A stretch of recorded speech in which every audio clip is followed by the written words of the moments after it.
আসসালামু আলাইকুম রহমতুল্লাহি ওবরাকাতু। কেমন আছেন সবাই? আশা করি সবাই ভালো আছেন, সুস্থ আছেন, নিরাপদে আছেন।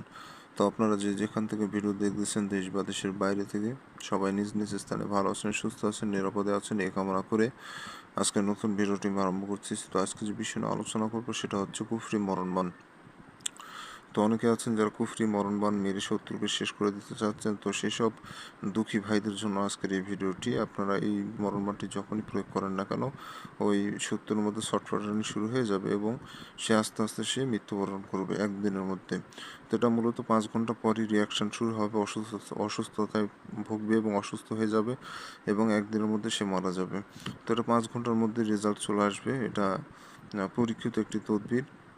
আমি কিতাব থেকে খুঁজে বের করে সহজ তদবির, যার কারণে আপনাদের মাঝে উপস্থাপিত করলাম। আর আমি সাধারণত সহজ তদবিরগুলা কিতাব থেকে ঘেঁটে খুঁজে বের করে আপনাদের মাঝে উপস্থাপিত করি। তো বন্ধুরা, শত্রু অনেক সময় পদে পদে বিপদগ্রস্ত ডেকে আনে আপনাকে। ঝগড়া, মারামারি, জমি জামালে ঝামেলা, ভাই বোন বা যে কারোর সাথে শত্রুতা হতে পারে, পাড়া প্রতিবেশী বা আত্মীয় স্বজন, কলিগ। তো যার সাথে শত্রুতা হোক না কেন, শত্রু যখন আপনাকে ক্ষতি করতেছে, আপনার ভালো সহ্য করতে পারছে না, বিভিন্নভাবে আপনাকে হুমকি দিচ্ছে, আপনার জীবন অনিশ্চয়তার মধ্যে আছে। তো এমন পর্যায়ে আপনি যখন এই মরণবাণটি প্রয়োগ করবেন, দেওয়ালে পিঠ থেকে যখন যাবে, তখনই অযথা ভালো মানুষকে আপনি বান মারে মারতে চাইবেন না। কারণ বান মেরে যদি ভালো মানুষের উপর প্রয়োগ করেন, সেক্ষেত্রে আপনার ক্ষতি হওয়ার সম্ভাবনা রয়ে যায়। অতএব অবশ্যই আপনি এই বিষয়গুলো লক্ষ্য রেখে, যে অদ্বিতীয় শত্রু যে আপনার ক্ষতি করতেছে এমন ব্যক্তির উপরেই এই কাজটি খাটবে। অতএব যদি কোনো ভালো মানুষের উপরে মারতে চান, আপনার সাথে কোনো শত্রুতাই নেই, এমন ব্যক্তির উপর যদি আপনি প্রয়োগ করেন, সেক্ষেত্রে কিন্তু নকশা কাজ করবে না, আগেই বলে দিলাম। তো এই বিষয়গুলো, ছোটোখাটো বিষয়গুলো লক্ষ্য রেখে আপনি কাজ করার অনুরোধ রইল আপনার। তো ভিউয়ার্স, আমার চ্যানেলে নতুন এসে থাকলে অবশ্যই চ্যানেলটি সাবস্ক্রাইব করে পাশে থাকা বেল আইকনে ক্লিক দাও, অল নোটিফিকেশন অন করবেন, তাহলে পরবর্তী সব নতুন নতুন ভিডিওগুলো দেখতে পারবেন সবার আগে। তো আমি নিয়মিত প্রতিদিন একটা করে ভিডিও দিয়ে থাকি, বান বশীকরণ থেকে শুরু করে বিভিন্ন ধরনের টোটকা তদবির ভিডিও দিয়ে থাকি। এগুলো জানতে শিখতে চাইলে অবশ্যই চ্যানেলটি সাবস্ক্রাইব করে রাখবেন। তো বন্ধুরা, এই কাজটি করতে গেলে আপনার শুক্রবার অথবা শনিবার যে কোনো একদিনে করতে পারবেন। এই 2 দিনের বাইরে অন্য দিনে যদি করতে চান, সেক্ষেত্রে কিন্তু কাজ করবে না।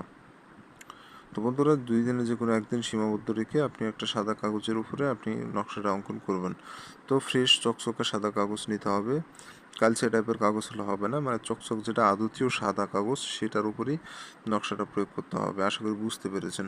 তো আপনি যখন নকশা অঙ্কন করবেন, আশেপাশে লক্ষ্য রাখবেন কেউ যেন না থাকে, কেউ যেন ডিস্টার্ব না করে। নিরিবিলি জায়গায় বসে সম্পূর্ণ নকশাটা অঙ্কন করবেন। এটা রাতের দিনে যে কোনো টাইমে করতে পারেন, তবে রাতে অঙ্কন করা উত্তম। আপনার ইচ্ছা, আপনি যখন খুশি তখনই অঙ্কন করতে পারবেন। এই 2 দিনে যে কোনো একদিন করতে হবে, শুক্রবার অথবা শনিবার, যে কোনো একদিন। তো ভিউয়ার, যখন নকশা অঙ্কন করবেন, আপনি স্কেল দিয়ে দাগ টেনে ঘর সাজায় যেভাবে আছে ঠিক একরূপভাবে নকশা অঙ্কন করবেন এবং লাল কালি ব্যবহার করতে হবে আপনাকে। লাল অথবা জাফরান কালি ব্যবহার করে সম্পূর্ণ নকশা অঙ্কন করতে হবে। কালো অথবা নীল কালি যদি দিয়ে অঙ্কন করেন, তাহলে কিন্তু কাজ হবে না। অবশ্যই লাল কালি ব্যবহার করে নকশা অঙ্কন করতে হবে। তো এভাবে সব কিছু নিয়ম নীতি মেনে আপনি নকশাটা অঙ্কন করবেন। নকশা অঙ্কন করা হয়ে গেলে নকশার নিচে শত্রুর নাম দিবেন, তার নিচে শত্রুর মায়ের নাম দিবেন। প্রথমে শত্রুর নাম, তার নিচে শত্রুর মায়ের নাম দিবেন। তো এইভাবে দিয়ে সম্পূর্ণ নকশাটা প্রস্তুত করে নেবেন এবং একটা মোমবাতি নিয়ে আসবেন। মোমবাতি আগুন জ্বালাবেন, মোমবাতির আগুনে এটা পোড়ায় ফেলবেন। এইটুকুই আপনার কাজ। আর নামগুলো অবশ্যই সঠিকভাবে দিতে হবে, পুরো নামটা দিবেন। তো এইভাবে পুড়ায় ফেলবেন, আপনার কাজ শেষ। আপনাকে আর কিছু করা লাগবে না, শুধুমাত্র অপেক্ষা করবেন। তো ভিউয়ার্স, যারা অনুমতি নেবেন, অনুমতি ব্যতীত কখনো কাজ হয় না। যারা অনুমতি নেবেন, চ্যানেল সাবস্ক্রাইব করে কমেন্টে নাম লিখে দিয়ে যাবেন, অনুমতি দিয়ে দেবো। চ্যানেল সাবস্ক্রাইব না করলে অনুমতি পাবেন না। তো স্ক্রিনে যে নম্বর, এটা আমার ইমো নম্বর। যে কোনো ব্যক্তিগত সমস্যা বা প্রয়োজন ইমোতে এসে যোগাযোগ করবেন, সমস্যার সমাধান করে দেওয়ার চেষ্টা করবো ইনশাআল্লাহ। তো এই ছিল মূলত বিষয়। ভালো থাকবেন, সুস্থ থাকবেন। দেখা হচ্ছে পরবর্তী কোনো এক নতুন ভিডিওতে।